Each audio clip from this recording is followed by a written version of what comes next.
No creo que mi vida profesional hubiera sido la misma sin John Carpenter.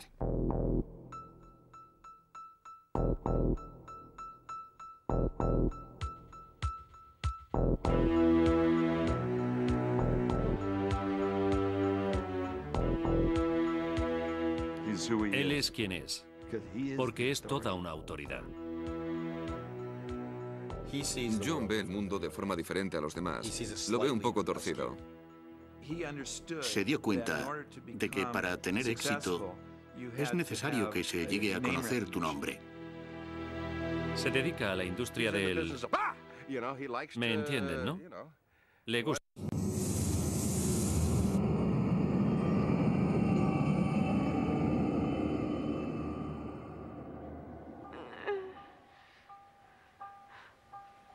Con una carrera que abarca más de 3 décadas y 20 películas, John Carpenter es una persona que defiende fieramente su independencia e intimidad.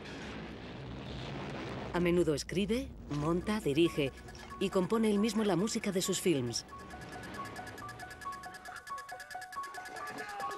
Siempre un enigma, se le ha llamado el príncipe de las tinieblas, el pornógrafo de la violencia y el poeta defensor del cine fantástico.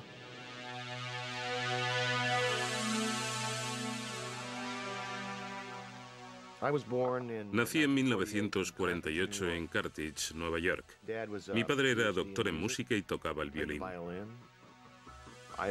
Vivimos allí hasta que mi padre encontró un trabajo en el sur de Kentucky como profesor de universidad.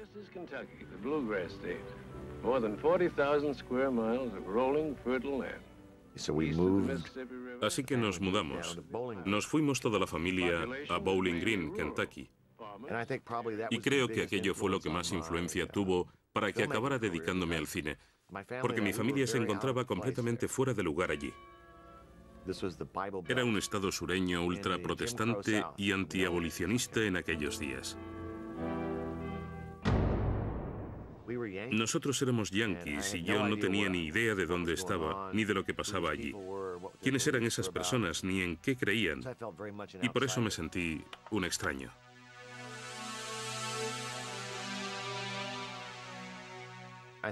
Creo que conseguí encontrar una forma de sobrevivir y de amar la vida gracias a la música y al cine.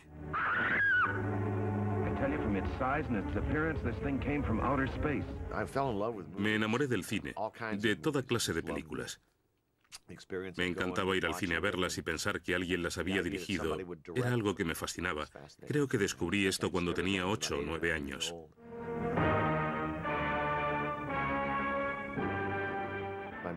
Fui con mi madre a ver Llegó del más allá, que fue una de las primeras películas en 3 dimensiones. En la primera secuencia aparece un meteoro que cae del cielo y explota. En aquel momento yo era muy joven y aquello me aterrorizó completamente. Pegué un salto, grité y eché a correr porque creía que me encontraba en peligro. Cuando llegué a la parte de atrás de la sala pensé, la verdad es que ha molado, quiero ver cómo sigue. Lo que más me atraía de todo eran las cintas de terror y ciencia ficción. Eso era lo que me parecía más interesante.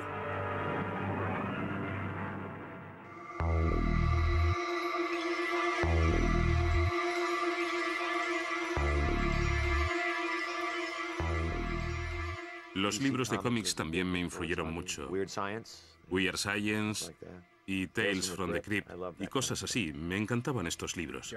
John y yo probablemente fuéramos uno de los cientos de miles de personas que tenían que leer estos libros con una linterna bajo la colcha de la cama porque no se permitían tener en casa. No sé cómo sería en Kentucky, pero yo me crié en el Bronx, en una familia católica, y tenía que hacerlo a escondidas. Pero esto era en los años 50 y 60, cuando no había posibilidad de tener amigos a los que les gustaran las mismas cosas. No es como ahora.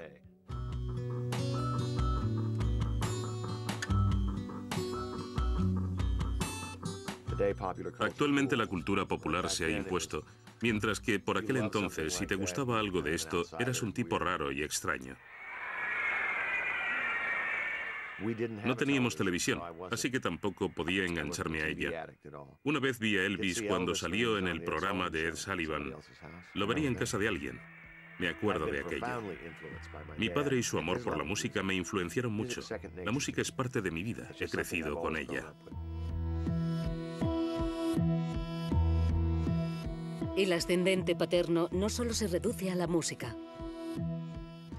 Mi padre tenía una cámara de cine de aficionado y me la dio cuando tenía 8 años.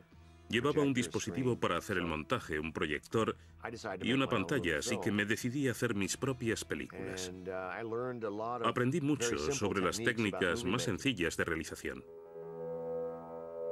Según se va haciendo mayor, la fascinación de Carpenter por el cine va en aumento. Yo seguía diciendo que quería dedicarme al cine. Quería ser director, pero mi padre me decía, no creo que te interese hacer eso, es mejor que consigas un buen trabajo. Pero aquello era normal en esos tiempos.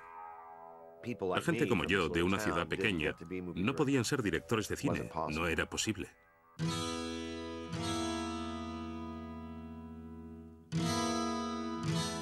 Era 1968 y tenía que tomar una decisión de lo que iba a hacer con mi vida. Tocaba en una banda de rock and roll y ganaba un buen dinero. Además me servía para conocer chicas. Pero pensé que había llegado el momento de tomar una decisión y seguir mi pasión por el cine. Tenía que decidirme. Me aceptaron en la Universidad de California del Sur, que era considerada la mejor escuela de cine del mundo. Así que me fui para allá, aunque en aquellos días era un lugar muy diferente. Estoy hablando de la época en la que había una gran agitación social por la guerra de Vietnam. Por aquí había un montón de gente radical. Eran los años 1968, 69 y 70. Pero aparte de esto, aquí lo aprendí todo, hasta la idea más básica. Todo lo que sé sobre la realización de cine lo aprendí en esta universidad. La cámara, el sonido, iluminación, mezclas, actuación, montaje.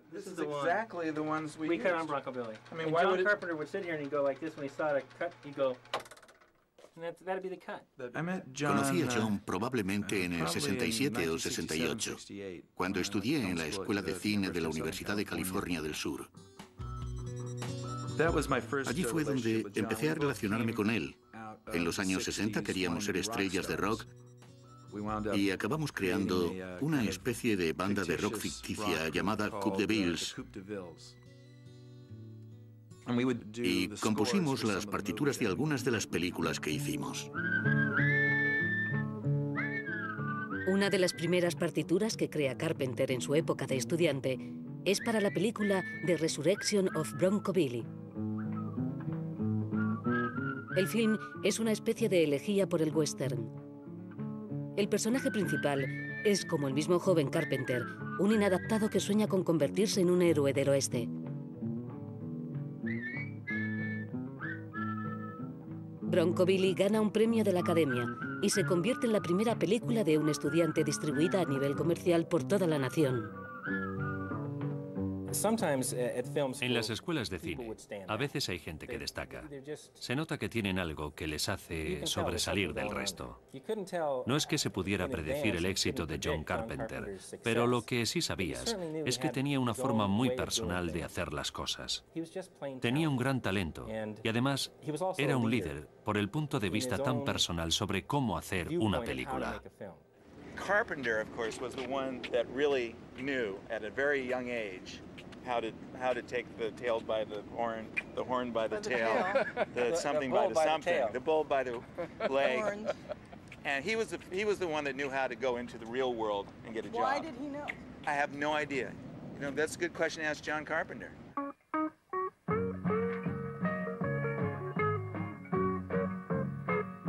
El film que le proporciona su primera oportunidad profesional es Estrella Oscura, que el mismo Carpenter describiría como una especie de Esperando a Godot, pero ambientada en el espacio.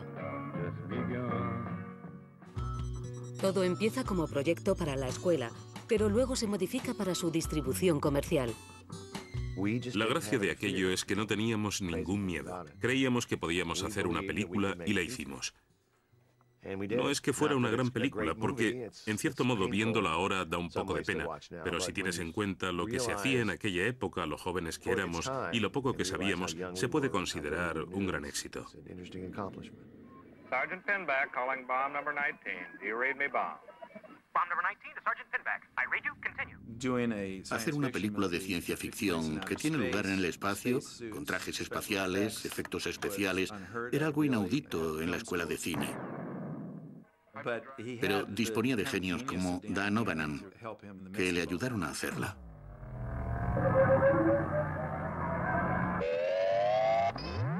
Dan utilizó, creo que, 8 cacharros viejos, los pintó, los pegó en partes de la nave y los modeló de forma que parecieran otra cosa. Pero si los miras de cerca, te das cuenta de que eran un montón de chorraditas. Creó todo este mundo simulado, fantástico, sin nada de dinero, prácticamente con basura, pero le dio un gran resultado.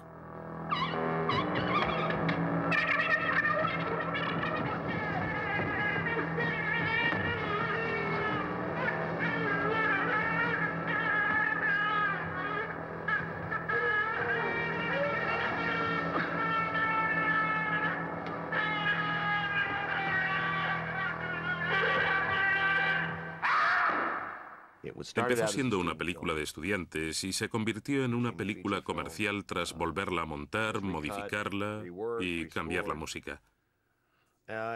Fue una gran experiencia de aprendizaje sobre Hollywood, la industria del cine, lo que significa y de cómo se llega a conseguir algo desde que tienes una idea hasta que llegas a hacer una película.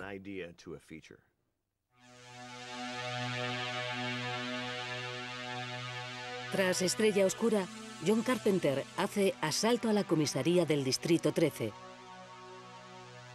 Un moderno thriller de bajo presupuesto ambientado en un decadente suburbio de Los Ángeles.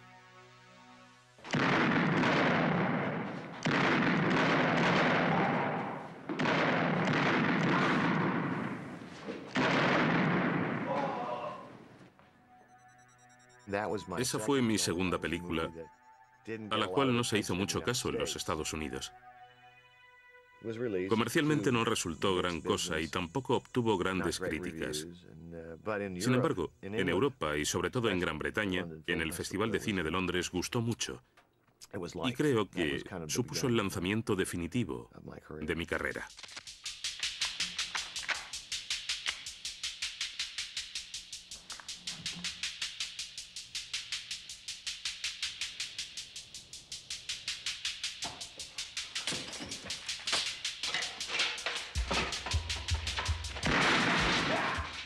Asalto a la comisaría del Distrito 13 trata de un grupo de personas que se ven envueltas en una situación tensa y apurada y tienen que salir de esa situación de alguna forma, pero no lo hacen sentándose a hablar de ello, sino que lo consiguen sacando cada uno los recursos que llevan dentro.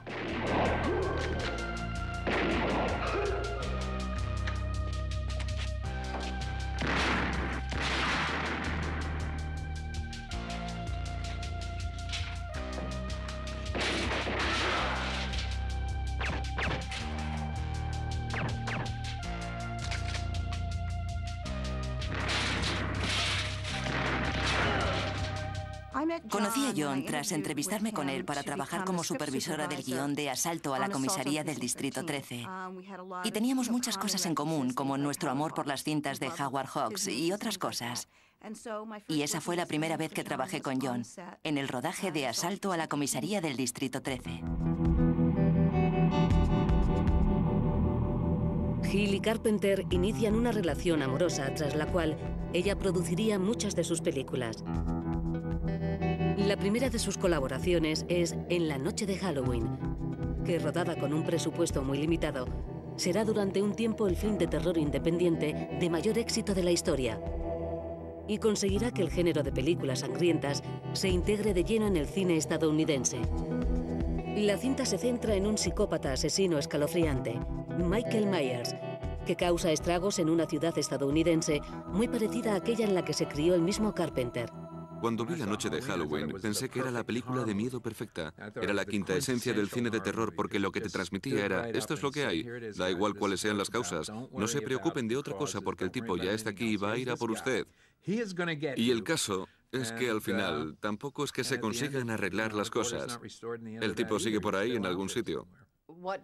Lo que John decía es que había que intentar crear la sensación de que estas personas eran reales.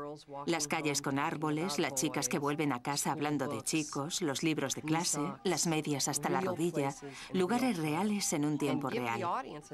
El público tenía que estar un tiempo viendo personas que les resultaran reales para que se creyeran lo que veían, de modo que cuando se empezaran a introducir elementos irreales, el público siguiera creyéndoselo. Es cierto que Michael Myers es el típico chiflado de las películas de miedo, pero el motivo por el que la noche de Halloween funciona es que en realidad no es humano. Michael es al principio un niño, pero cuando vuelve es solo su sombra, ya no es una persona. Lo que hace Carpenter, junto a su co-guionista, es transformar la locura en algo sobrenatural. Porque Michael está tan loco que deja de ser humano y se convierte en esta especie de espectro inmortal.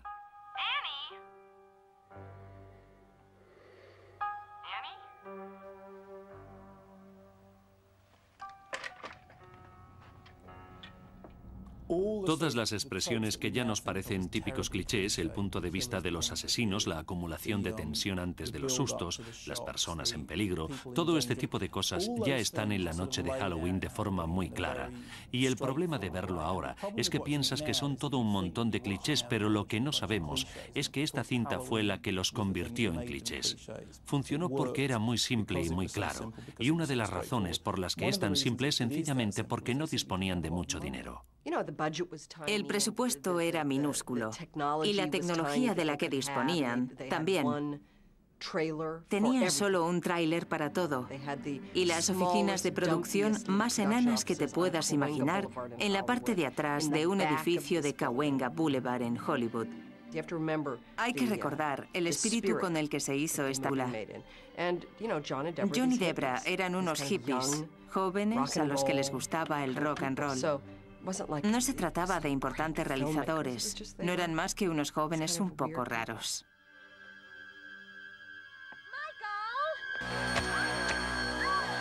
En el más puro espíritu del cine de bajo presupuesto, todos se vieron obligados a echar una mano. En la primera escena de la película, yo hago las manos del niño que llega hasta el cuchillo, lo coge y luego lo lleva por toda la casa, hasta la chica, su hermana. Convencen a uno de los antiguos compañeros de Carpenter de la escuela de cine, Nick Castle, para que haga el papel del espectro. Él siempre se ríe porque yo era la mejor persona del mundo, así era yo. De hecho, cuando iba al colegio me votaron como el chico más amable del último curso. Pero John siempre veía esto con cierto escepticismo. Decía que sabía que había un lado oscuro dentro de mí.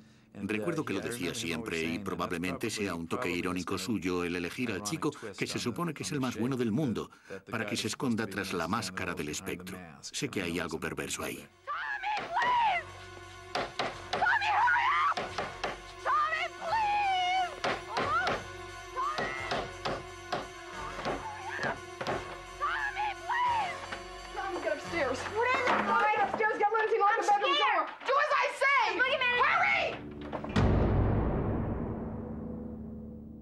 Lo que hace Carpenter es coger una serie de situaciones en las que alguien se encuentra en peligro, normalmente por algo de tema sexual, y aprovecharlo a tope.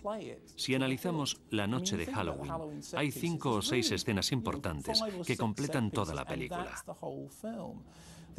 La primera secuencia increíble que no está rodada con Steadicam, sino con Panaglide, ha sido imitada muchas veces. El punto de vista de los asesinos, cuando le vemos acechando alrededor de la casa subiendo por las escaleras, es una secuencia extraordinaria. El Steadicam o el Panaglide son sistemas de cámara que van sujetas al operador. Es un sistema giroscópico que te permite llevar la cámara encima. Puedes usarla en lugar de la dolly. Puedes andar con ella, subir, bajar, y ahora se utiliza constantemente.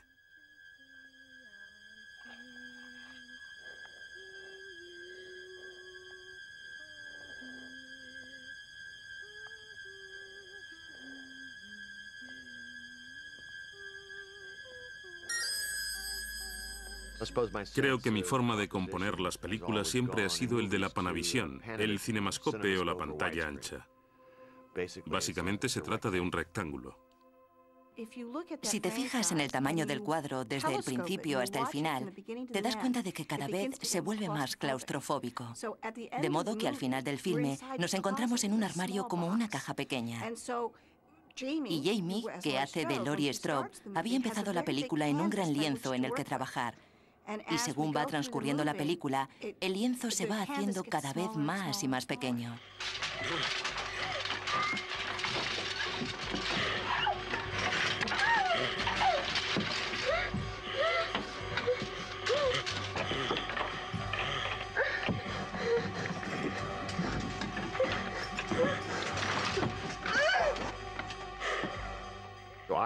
Hacía que el espectro o el asesino de la noche de Halloween apareciera al fondo de la escena o directamente en primer plano, sobre su hombro o algo así. Y lo acompañaba con música que resultara como una picadura, una especie de picadura electrónica desagradable para mantenerte al borde del asiento, porque el asesino está en todas partes. Está detrás de ti, delante de ti, por todas partes y en la oscuridad. Todavía la gente se sorprende cuando le dices que no hay ni una gota de sangre en la noche de Halloween. Nunca se ve sangre cuando asesinan a la gente. Se ve el cuchillo y a Michael Myers empuñándolo. Luego se ve el plano de la víctima, el cuchillo clavándose y después otro plano de la cara de la víctima muriéndose.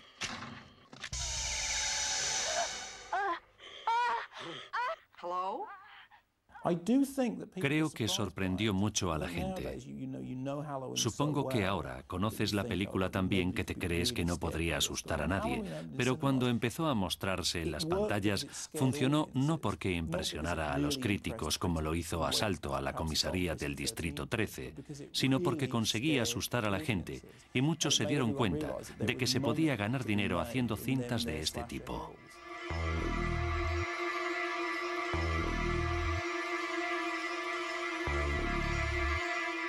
Con solo 225.000 euros de presupuesto, el gran éxito de la noche de Halloween genera unos ingresos de más de 50 millones de euros.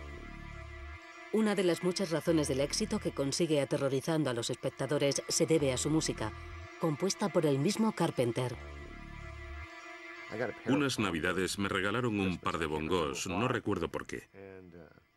El caso es que mi padre me enseñó el compás 5/4 y la diferencia entre ese compás y el 4/4. Básicamente el ritmo que aprendí a tocar fue el tema de Halloween. Es un compás 5/4. Es directamente lo mismo. Lo que hice fue aplicarlo al piano. A veces veo a niños que están empezando a tocar el piano y me dicen, mira lo que hemos aprendido. Y el niño está tan feliz porque es como los palillos modernos. Es muy sencillo, pero cuando piensas en ello, funciona.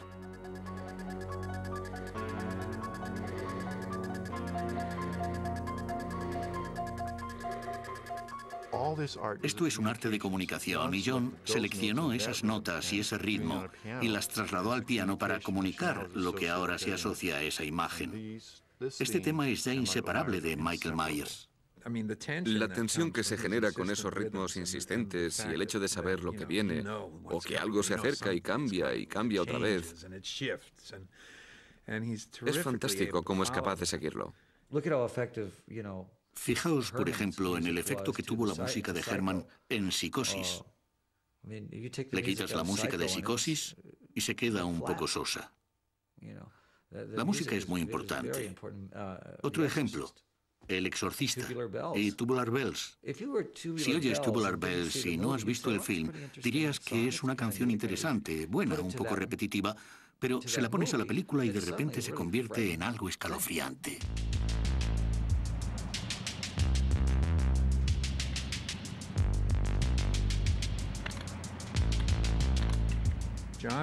La música de John me hizo darme cuenta de que no hace falta utilizar la orquesta para resaltar nada.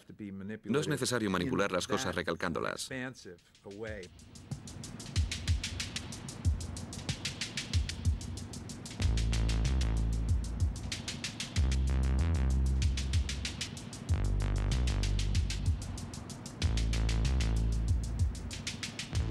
Mi música es como una alfombra. Si tienes un apartamento y me contratas para que ponga una alfombra, yo te voy a poner una alfombra bajo los pies con la que te vas a sentir más cómodo, pero pasado un tiempo no te vas a dar cuenta de que está ahí. Se va a hacer invisible. La música tiene que ser invisible, tiene que estar ahí debajo, como apoyo a lo que haya en la escena.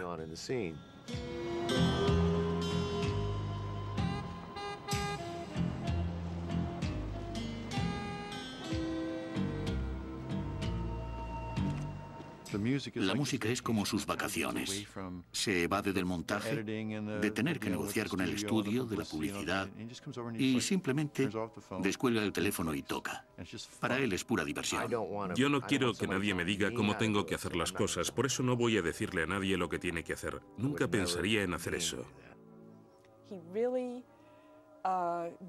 Siempre te hace sentir que vas a hacer algo por él.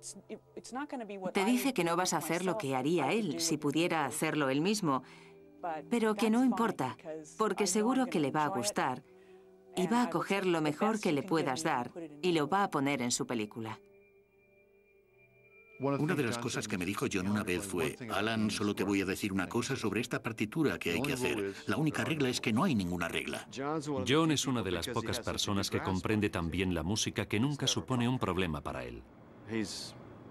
Está preparado para ello. Sabe cuándo debe estar ahí tocando algo, o cuándo lo debe hacer otra persona, o cuándo debería haber un silencio absoluto.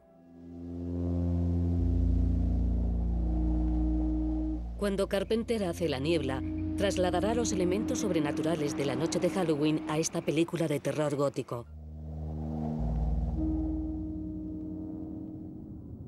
La niebla versa sobre un grupo de marineros fantasmales que vuelven de entre los muertos para vengarse de los habitantes de un pequeño pueblo de pescadores. En realidad, la idea de La niebla la tuvimos cuando estuvimos en Inglaterra por el pase de asalto en la comisaría del Distrito 13 en el Festival de Cine de Londres. Hicimos una excursión a Stonehenge y observando el paisaje de aquellas praderas se veía la niebla espesa en el horizonte. Entonces John me decía: ¿qué crees que hay en esa niebla? Y yo le contestaba: fantasmas. Y dijo: pues vamos a escribir una historia de fantasmas. Un fin de semana, John y yo nos recorrimos la costa de California desde abajo del todo, buscando el faro perfecto. La localización de La niebla fue en Inverness, California. Acabé comprándome una casa allí. Es un lugar fantástico. Allí hay un pequeño faro y cuando lo vimos dije: este es. Aquí es donde tiene lugar La niebla. Una noche me llamó a Canadá tras haber estado en Point Reyes National Seashores e Inverness y me dijo: he encontrado el lugar donde quiero vivir el resto de mi vida. Quiero morir aquí, en este mismo sitio. Aquí está el paisaje más increíble que he visto en mi vida. Un poco más arriba en la costa se encuentra Bodega Bay, donde se rodó Los pájaros. Es una coincidencia, pero creo que es porque se trata del mismo tipo de costa desolada y aislada de la que se enamoró Hitchcock, y nosotros también.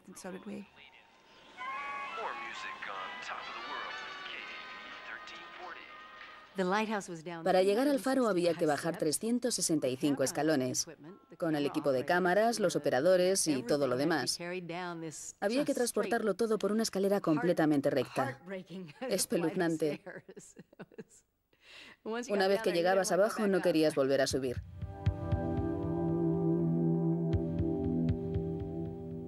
John Carpenter y Adrienne Barbeau se casaron antes del rodaje de La niebla. Y la verdad es que a mí me resultó un poco difícil, porque John y yo habíamos sido pareja y mantenido una relación con anterioridad a esto. Sinceramente, lo que más recuerdo de La niebla fue lo difícil que le resultó a mi amiga Debra por lo de Adrienne. Lo sentí de verdad y fue una de esas cosas que resultaron muy difíciles. Simplemente eso, difícil. Y mientras ellos pasaban la luna de miel, yo estaba escribiendo el papel de Stevie Wayne, que probablemente sea el mejor personaje que ha interpretado Adrienne y que es la estrella de La niebla.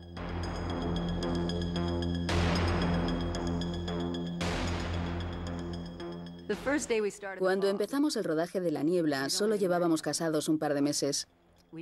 Íbamos al trabajo en coches diferentes y nos comportábamos de forma muy profesional. Creo que no llegamos a comer nunca juntos. Fuimos muy profesionales. Al final del día nos decíamos el uno al otro, esto no es muy divertido, ¿verdad? Y entonces nos relajábamos.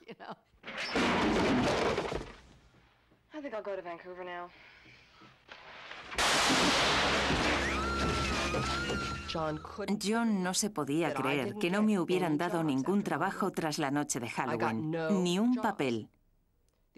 Lo único que conseguí fue, en un episodio de Los Ángeles de Charlie, un papel de jugadora de golf lesbiana.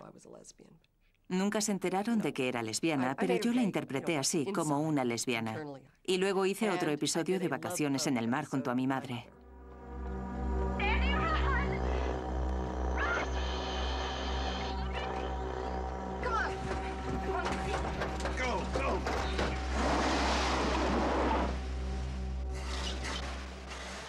Tras la noche de Halloween y La niebla, llegaron otras películas de terror y pensaron, deberíamos ponerla en la cinta, porque es ese tipo de chica. Y así es como despegué. En realidad fue la segunda película la que lo hizo posible.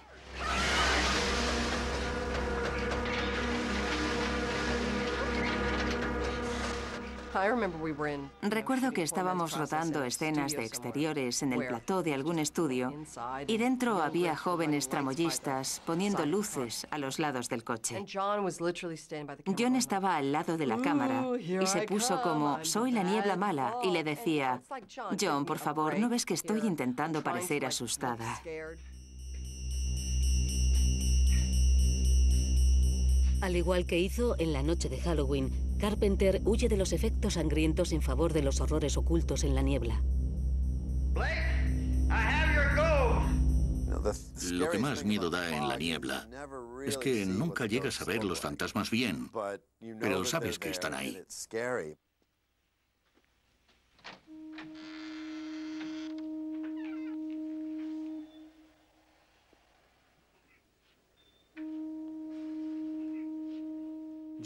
Realmente, John construye sus personajes con una especie de presentimiento de que algo va a surgir de las sombras, solo que no sabes qué.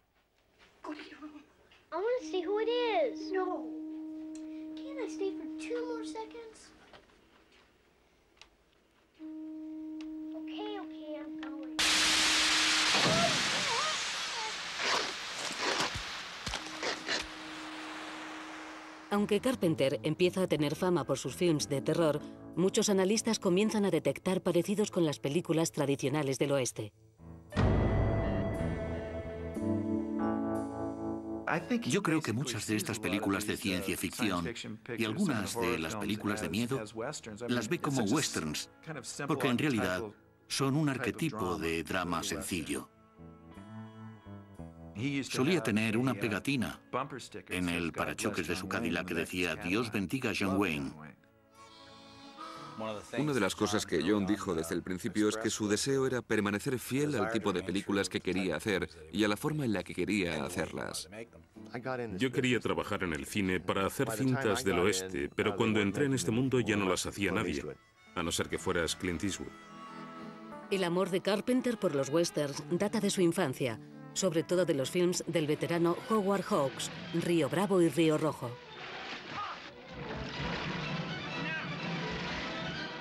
Había visto películas que había hecho él, pero no las identificaba con él, ni las conectaba con otras que hubiera hecho él, hasta que vimos una retrospectiva en la escuela de cine. Vimos todas sus obras desde el cine mudo y me quedé fascinado. Este hombre era algo extraordinario. Hay algo que es cierto en varias de las mejores películas de Carpenter y en las mejores películas de Hawks, y es que la gente que participa en ellas es lo que realmente hace avanzar a la película.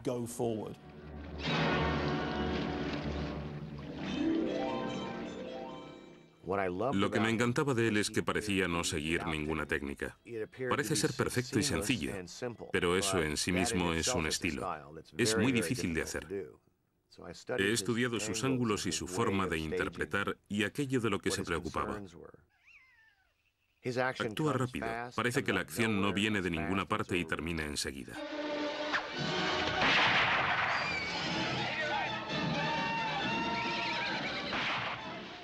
He tomado de él todo lo que he podido.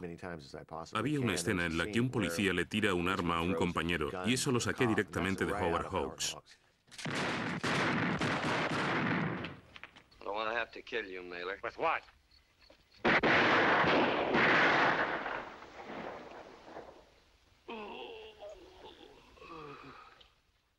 El tema del oeste es el de una gente que vive en los límites de la civilización, y eso mismo puede decirse de un montón de películas de miedo, gente que está al límite de la muerte.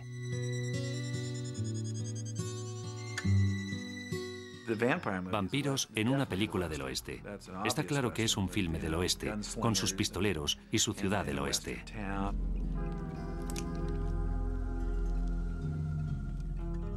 Cuando hice Vampiros, decidí inclinarme un poco hacia el estilo de Sam Peckinpah. Peckinpah es un director muy bueno resaltando cosas. Hace todo este tipo de movimientos a cámara lenta y pensé en probarlo. Hay más violencia, sangre, gente reventando y cosas así.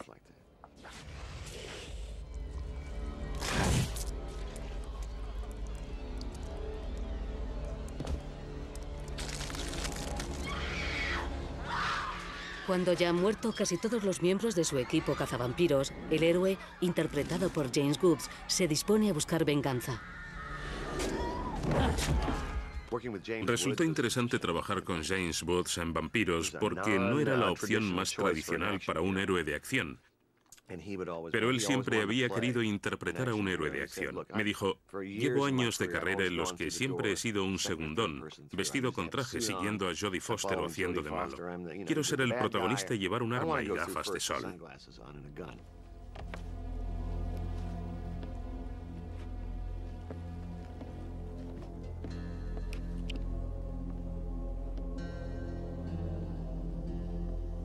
It was here.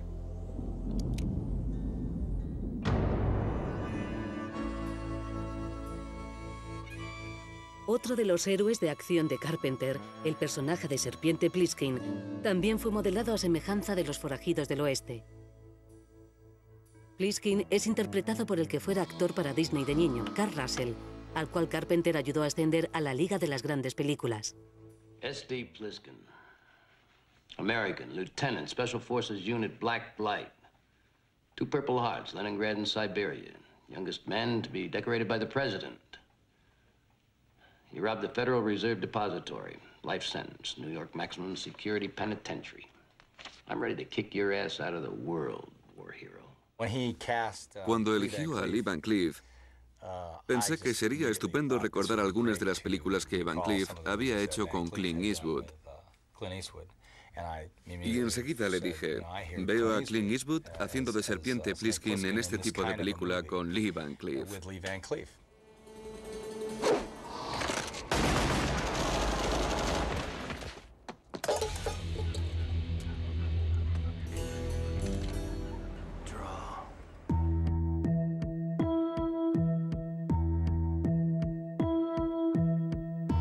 Serpiente Pliskin es el héroe de 1997, Rescate en Nueva York. Una película en la que la ciudad frontera del oeste ha sido reemplazada por una visión urbana de la violencia y la decadencia que refleja la fascinación que Carpenter ha tenido toda su vida por los libros de cómics. La historia tiene lugar en unos Estados Unidos del futuro autoritarios, en donde la isla de Manhattan se ha transformado en una prisión de alta seguridad, rodeada de vallas y minas. Serpiente es un personaje de cómic, con barba canosa y los gestos de la cara, el parche en el ojo. Es un personaje de cómic y vive en el mundo del cómic. Todo está ligeramente degradado, las calles llenas de basura y unos personajes un tanto irreales. El motivo por el que 1997 Rescate en Nueva York funcionó tan bien es porque todo se hizo manteniendo esa misma estética. A Serpiente Pliskin le da todo igual. No le importa hacerte daño o salvarte, solo seguir adelante. No le preocupa nada, excepto él mismo. No tiene causas elevadas, ni sentido del bien, ni necesidad de deshacer agravios. You want to see him sprayed all over that map, baby? Where's the president? Swear to God, Snake, I don't know. Fuck with me. Why do you want to know? I want him. Creo que Serpiente Pliskin tiene algo. Pienso que a todo hombre o a todo chico le gustaría ser como Serpiente, aunque fuera por un día. A mí sí, por lo menos. Serpiente tiene una gran parte de la personalidad de John y también de la mía. Eso es algo incuestionable. Somos personas independientes y singulares que bordeamos lo anárquico. Creo que esa es una de las razones por las que John no pertenece al mundo de Hollywood convencional y realiza sus películas de forma independiente. Tiene su propia visión y el personaje de Serpiente Pliskin posee parte de su personalidad y también de la de Cart. Junto a Russell actúa Adrienne Barbeau, la esposa de Carpenter en ese momento, a la que elige para interpretar a la animada heroína Maggie. Es cierto que Howard Hawks me ha influido en la elección de los personajes femeninos. Él era muy diferente en este sentido, puesto que no las mostraba como madres o amas de casa, sino que eran más duras, diferentes, más divertidas y sexys, más cínicas. Y me gusta eso. Una mujer que fuera fuerte y capaz. Ese era el tipo de papel que había escrito y supongo que vio que yo podía interpretarlo.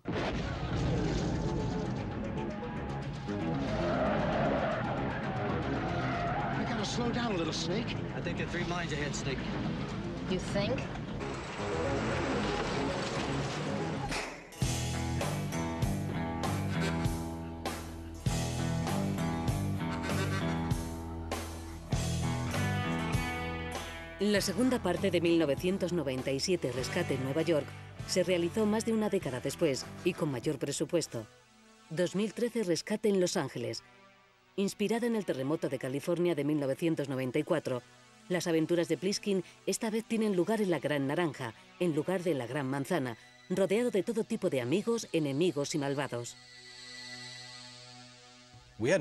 Llevábamos mucho tiempo sin trabajar juntos, no sé, puede que 7 años. Y cuando dijo acción, bajé por aquella colina o lo que fuera, lancé la mirada a la señal, cortaron y era como si hubiéramos acabado 1997 Rescate en Nueva York el viernes anterior y empezado 2013 Rescate en Los Ángeles al lunes siguiente.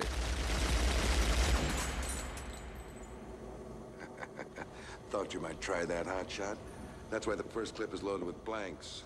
Bye-bye, Snake. Good luck. Me llamó John y me dijo, voy a hacer la secuela de 1997, Rescate en Nueva York. Vamos a hacer 2013, Rescate en Los Ángeles. ¿Te gustaría hacer de Lee Van Cleef? Así fue como me lo dijo. Yo le contesté, me parece fenomenal. Cart, John y Debra Hill habían escrito el guión y yo me lo leí. Se suponía que tenía que ir a hacer la audición, pero no hablamos del papel, ni siquiera de la película. Estuvimos cotilleando sobre Dennis Hopper y la película Easy Rider, buscando mi destino. Fue algo terrible.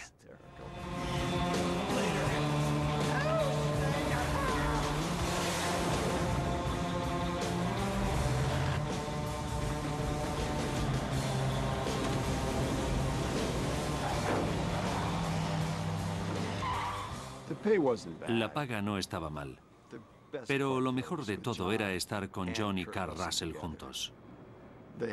Mantienen tan buena relación que el hecho de que te permitan entrar en esa amistad, aunque sea por un momento, es aún mejor que la paga.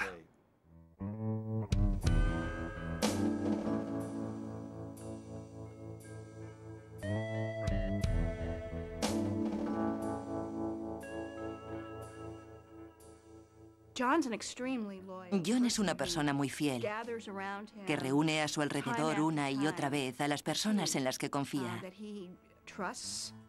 con las que disfruta trabajando y que él sabe que responderán, porque John tiende a trabajar con bajos presupuestos y por ello sabe que necesita gente que dé todo de sí para ayudarle a poner sus ideas sobre la pantalla.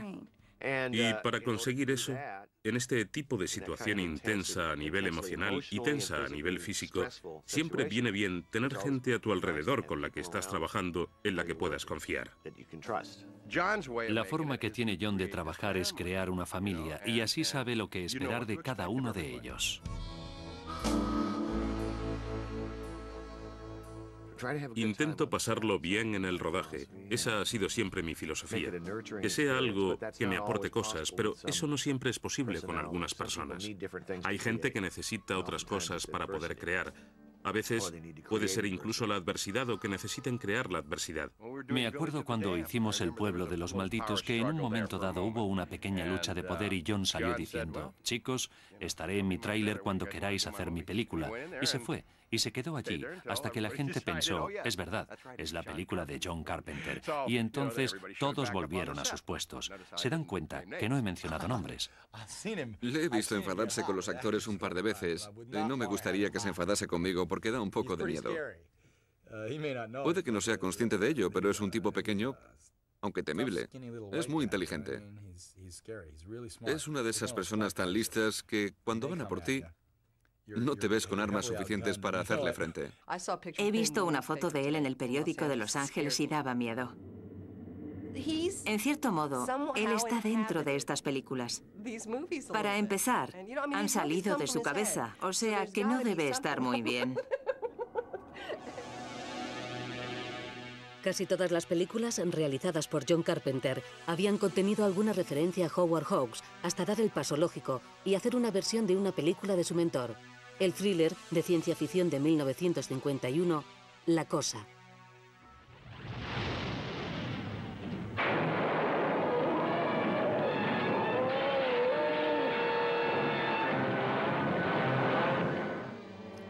El argumento de la película trata de una expedición polar que descubre los restos helados de una nave extraterrestre. El aparato esconde un organismo mutante que puede imitar a otras formas de vida. Se trata de la primera gran producción de estudio de Carpenter, y la controversia que provoca le hará dar un nuevo giro a su carrera. Hasta bastante avanzada su carrera, Carpenter estaba contento con trabajar con poco presupuesto y hacer experimentos y llevar las cosas al límite lo más posible. Las mejores secuencias de La noche de Halloween o de Asalto a la comisaría del Distrito 13 o de Estrella Oscura se han hecho con poco presupuesto y ha necesitado recurrir a la inventiva. Claro que al llegar los años 70 y principios de los 80, y cineastas como George Romero, empezó a surgir un público al que le gustaba el cine gore. Y esto hizo cambiar las ideas sobre los efectos especiales. De repente las películas no consistían solamente en una historia de miedo, sino que necesitaban todas estas imágenes grotescas que le acompañaran. Lo que ocurrió en La Cosa es que llegaron a plantearse qué pasaría si consiguiéramos mostrar a un extraterrestre mutando. Y si fuera posible. Y se dio la circunstancia para él y Rob Bottin de encontrarse en un momento de la historia del cine en que era posible.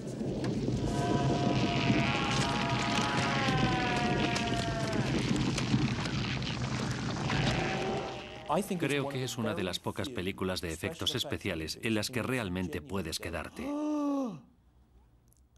Me acuerdo la primera vez que la vi, la secuencia en la que se le cae la cabeza y le salen patas de araña y echa a correr por el suelo y llega uno y dice: no me lo puedo creer. Ahí está la clave de la cinta. La clave es que no te puedes creer lo que estás viendo.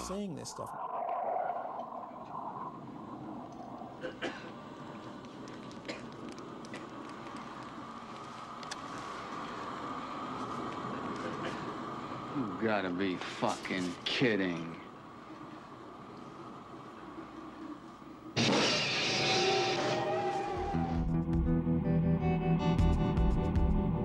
Tras un largo y arduo rodaje, La Cosa finalmente llega a las pantallas provocando un recibimiento inesperadamente hostil.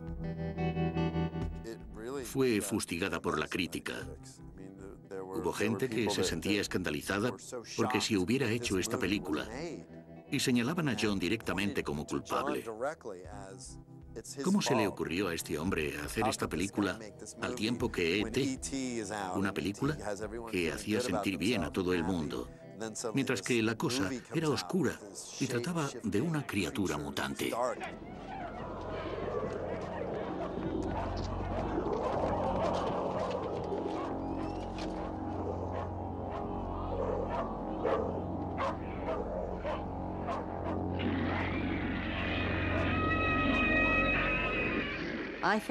Creo que de haber salido La Cosa antes que E.T., el extraterrestre, o que Alien, habría sido grandiosa. Habría tenido un gran éxito.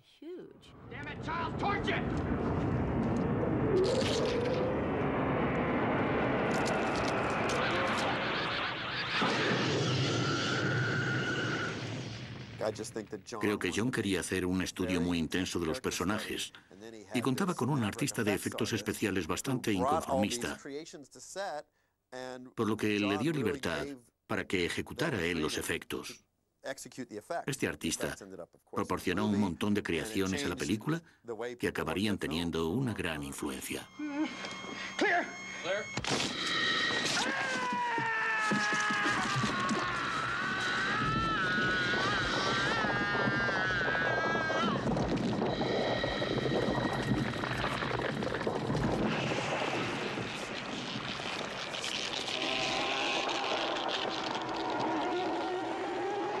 Muchos críticos dijeron que se le habían ido de las manos los efectos especiales, pero no fue así. Lo que ocurrió es que aprovechó para hacer todo lo que era posible y amplió el género completamente hasta su límite. Pensamos que tendrían que pasar 20 años antes de que se apreciara la película porque el monstruo era tan malo y tan feo que la gente no iba a querer ver esta historia sobre 12 hombres obsesionados. Es de lo que se trata, de la paranoia y del desmoronamiento de la fe de unos seres humanos en otros. Recibimos muchas críticas por lo que ellos llamaron violencia gráfica. Me llamaron el pornógrafo de la violencia por La Cosa. Y la verdad es que, como era joven, me afectó un poco.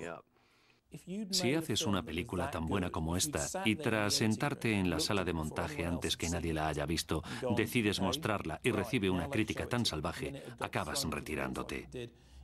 Este tipo de cosas hace que la gente deje de hacer películas y diga, pero bueno, ¿qué es lo que quieren?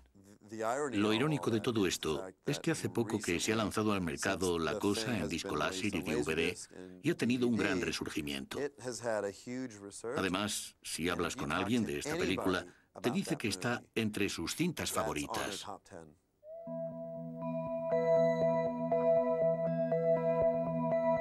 Profundamente afectado por la reacción tan negativa que produce La Cosa, la posterior carrera de Carpenter se mueve en diferentes direcciones, con también distintos grados de éxito comercial y crítica. Mi agente me dijo que necesitaba hacer algo que expiara mis pecados, algo bonito. Así que tras Christine hice Starman, El hombre de las estrellas, y me dijo que esta iba a ser perfecta y que volvería a ganarme a la gente y que les mostraría que también puedo hacer una bonita comedia romántica con una escena final sentimental, dulce, en la que no se muera nadie. Creo que hizo Starman para demostrar a mucha gente que John Carpenter es un cineasta que no solo sabe hacer películas oscuras y sórdidas, sino que tiene un montón de películas diferentes en su repertorio. No creo que Carpenter sea un pesimista. Al contrario, me parece bastante optimista. Es alguien que disfruta hasta de los momentos más oscuros. Se lo pasa uno muy bien siempre con esta gente. Supongo que consiguen expulsar todos sus demonios, pero nunca resultan depresivos. Que yo conozca, hay más depresivos entre los cómicos que entre los que hacen películas de miedo.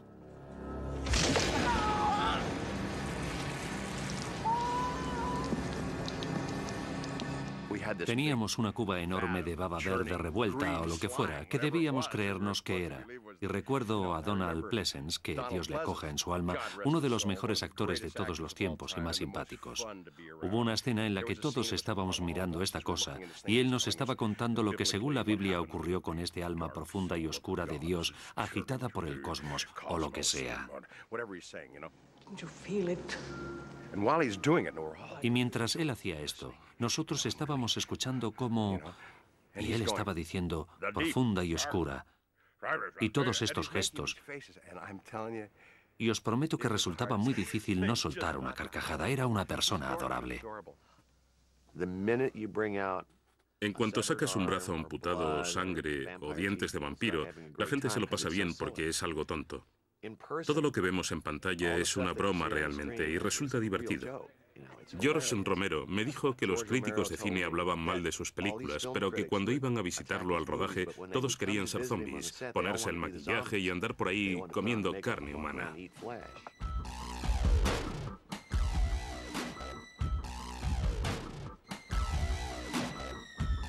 Pasados los años, desde Starman y La Cosa, Carpenter ha preferido trabajar en el tipo de películas independientes sobre las que mantiene el máximo control de la creatividad. Muchos de estos films reflejan su constante preocupación por los extraterrestres, la religión y la decadencia urbana.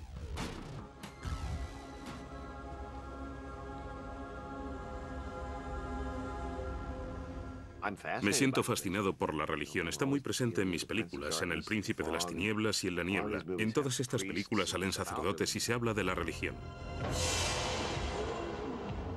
It's so wonderful what you're doing, Father. Opening the church again. El Príncipe de las Tinieblas contiene una ambiciosa mezcla de física cuántica, teología, terror gótico y una atmósfera apocalíptica que presagia un desastre inminente.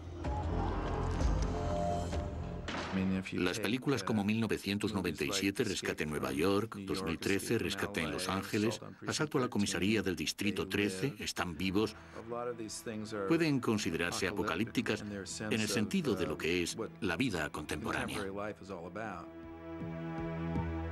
En Están vivos, homenaje a la invasión de los ladrones de cuerpos de 1950, el héroe utiliza un par de gafas especiales para reconocer a una raza de extraterrestres que controla de forma secreta nuestra vida cotidiana.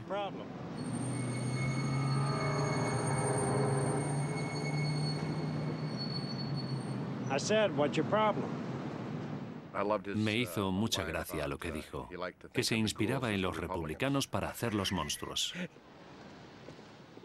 Supongo que siempre he tenido problemas con la autoridad. Probablemente más cuando era joven, pero ahora que ya soy viejo y padre de familia, no tengo problemas con la autoridad, siempre y cuando sea la mía.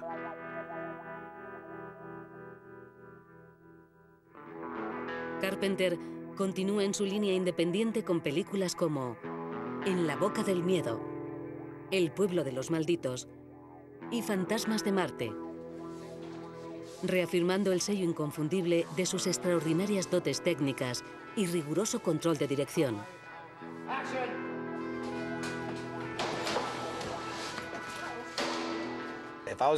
Si fuera a producir una película y solo dispusiera de 10 millones, pero quisiera que pareciera que me había gastado 25 millones y que quedara especialmente bien, le llamaría a él porque ya tiene mucha práctica.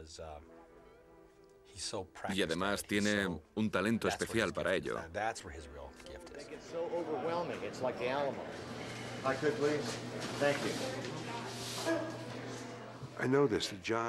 Sé que John es un soñador y espero que consiga hacer realidad su gran sueño. Creo que sigue trabajando en esa dirección.